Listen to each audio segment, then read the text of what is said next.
Hi, my name is Ewry. I am a sophomore at Balkans Local Schools, and my focus on children's project is called the Kindness Challenge. Mental health issues in America have had a steady increase over the past few years, but due to COVID-19, that trend has increased dramatically. From January to September of 2020, 315,000 people took an anxiety screening, and which is a 92% increase from previous years. When I found this information, I knew that I wanted to do something within our schools to help maintain a more positive environment.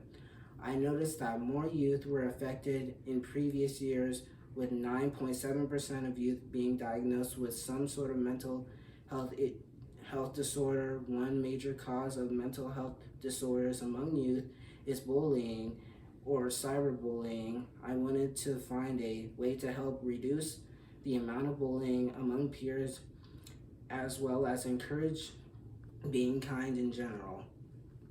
While researching ways to increase morale, I found out that random acts of kindness can have a dramatic impact on how we feel about ourselves and how others feel. I discovered that being kind to someone actually boosts serotonin and dopamine levels in the brain. These neurotransmitters give the feeling of satisfaction and well-being. In other words, they make you feel good. Endorphins, or the body's painkillers, are also thought to be released when you do something kind for someone. Also, I learned that these chemicals only last 3 to 4 minutes. So in order for it to have a lasting effect, you need to do them daily. I decided that the challenge would be to 4th through 6th grade students at my school.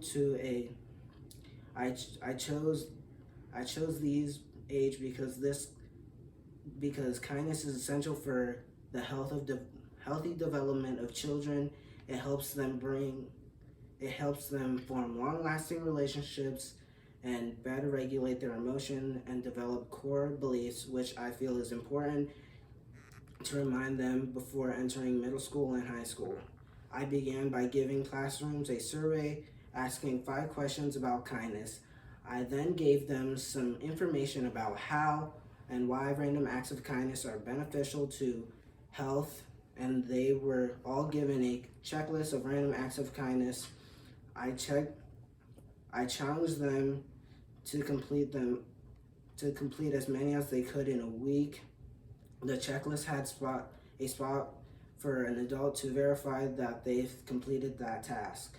At the end of the week, I collected all the papers the classes had and tallied them up with which class had all the most acts of kindness throughout the challenge. That class was given a reward of a movie day. I had the students complete another small survey and asking about how their thoughts changed throughout the course of the week. At the beginning of the challenge, most kids said they could do more nice things for people, but they didn't know kindness could affect how you feel, and they would like to do more and more kind things, but they didn't know what. After the challenge, I noticed that kids were really proud of themselves because of the acts they completed. I asked them if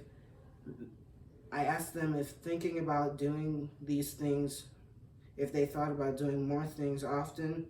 I was interested in the question because I wanted them to make a habit out of being nice, since those feel-good hormones only last 3 to 4 minutes. Overall, the most of the students said they felt like they were more likely to complete random acts of kindness for others after the challenge than before. I feel like this was a successful in raising morale and spreading the word about how the act of kindness can potentially help yourself and others throughout the school.